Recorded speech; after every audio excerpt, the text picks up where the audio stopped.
포이맨 칼럼 요한계시록 라이프 스터디 요약 6번째.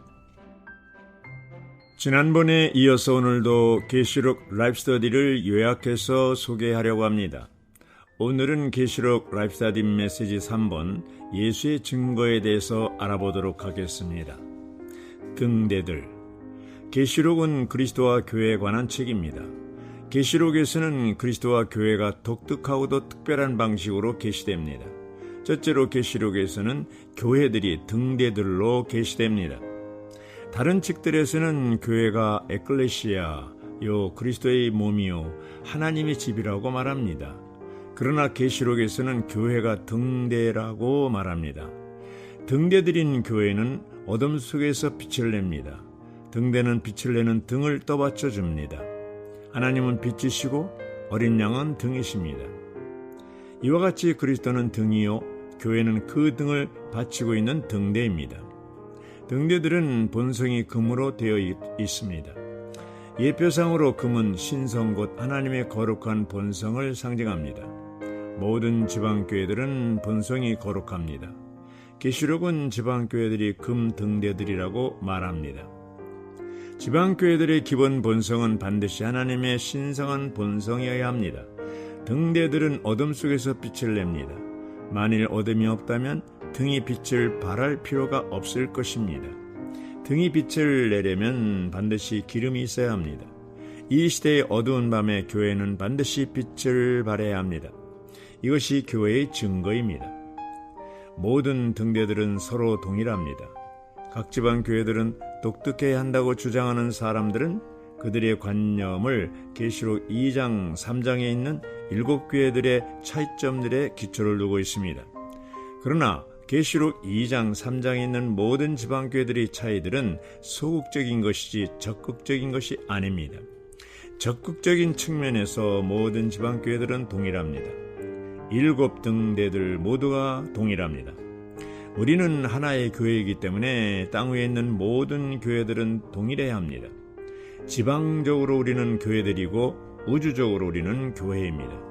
이것이 예수의 증거입니다. 큰 무리는 하나님의 구속받은 자들의 총체이다. 계시록 7장 9절부터 17절 사이에서 우리는 큰 무리인 예수의 증거를 봅니다. 7장의 기록에 따르면 이 큰 무리는 각 나라와 모든 지파와 백성들과 방언들에서 구속받은 하나님의 구속된 자들의 총체입니다. 그들 모두는 환난을 통과했습니다. 세상은 항상 교회들을 핍박합니다. 교회가 어느 곳에 있든지 항상 어느 정도의 환난은 있게 마련입니다.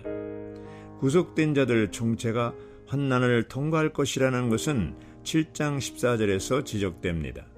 그 구절은 이들은 큰 환난에서 나오는 자들인데 라고 말합니다. 이 큰 무리는 환난에서 나온 이기는 자들입니다. 그들은 승리를 상징하는 정려나무 가지들을 손에 쥐고 있습니다. 그리스도가 하나님의 심판을 인류 위에 집행하시는 동안에 하나님의 구속된 백성들을 하나님의 돌보심을 받을 것입니다. 사내 아이를 뵌 여자. 계시록 12장 1절부터 17절까지에서 우리는 교회에 대한 또 다른 상징인 사내 아이를 뵌 여자를 봅니다. 교회는 등대여 큰 무리일 뿐 아니라 사내 아이를 뵌 여자이기도 합니다. 이 장에 있는 여자는 하나님의 백성들의 총체를 대표하며 사내 아이는 하나님의 백성들 중에서 보다 강한 부분을 대표합니다. 여자 속에 사내 아이가 들어있는 것처럼 하나님의 백성들 가운데도 보다 강한 부분이 있습니다. 사탄에 의해 핍박받는 이 여자는 모든 세대에 걸친 하나님의 백성들을 대표합니다. 그러나 3년 반의 대환란 동안 그 여자는 하나님에 의해 뱀의 공격으로부터 보호받게 될 것입니다. 사내 아이는 죽은 이기는 믿는 이들이라. 사내 아이란 하나님의 백성들 중에 보다 강한 부분입니다. 심지어 오늘날 주의 회복 안에 있는 우리들 가운데도 보다 강한 부분이 있습니다. 이보다 강한 부분은 대환란 전에 하나님의 보호자로 휴거될 것입니다. 달리 말해서 여자는 환란을 통과하기 위해 땅 위에 남겨질 것이지만 보다 강한 부분인 산의 아이는 환난 전에 하나님의 보좌로 휴거될 것입니다. 왜 산의 아이는 환난에 앞서 휴거되겠습니까? 왜냐하면 하나님은 하늘들에서 사탄을 땅으로 던져버리기 위해 산의 아이가 필요하기 때문입니다. 하나님은 산의 아이를 필요로 하십니다. 하나님은 사탄이 부패시켰던 바로 그 사람을 쓰심으로써 사탄을 부끄럽게 하시고 그를 패배시킬 것입니다. 산의 아이는 사탄을 하늘에서 땅으로 내던지기 위해 보좌로 올라가 싸우면서 절두철미하게 싸울 것입니다. 비록 예수님이 십자가 위에서 사탄이 끝났다고 선포하셨지만 이제 산의 아이가 그분의 선포에 따라 집행할 필요가 있습니다. 산의 아이는 이 역할을 수행하기 위해 삼층천으로 휴거될 것입니다. 휴거는 단지 우리만을 위한 것이 아닙니다. 우리는 원수를 대항하여 싸우기 위해 하늘로 휴거되어야 합니다. 우리는 반드시 산의 아이가 되어야 합니다. 나는 다만 여자의 일부가 되는 것만으로는 만족할 수 없습니다. 나는 보다 강한 부분 안에 속하길 원합니다. 이건 역시 예수의 증거에 대한 한 측면입니다. 처음 익은 열매들은 살아있는 이기는 믿는 이들이다. 처음 익은 열매들은 대환난 전에 하늘에 있는 시온으로 휴거될 것입니다. 14장 4절이 지적하듯이 처음 익은 열매들은 어린 양이 어디로 인도하든지 따라가는 자들입니다. 처음 익은 열매들은 시온에 있는 하나님의 집으로 들림받습니다.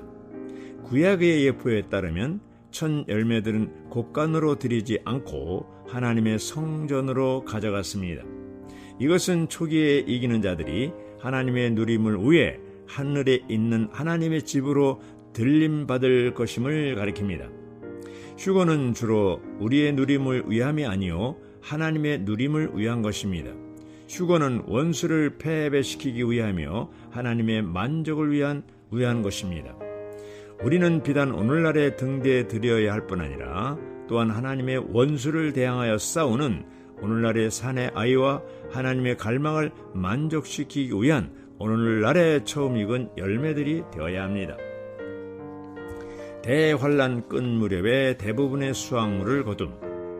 14장에서 처음 익은 열매 다음에는 수확물이 있습니다.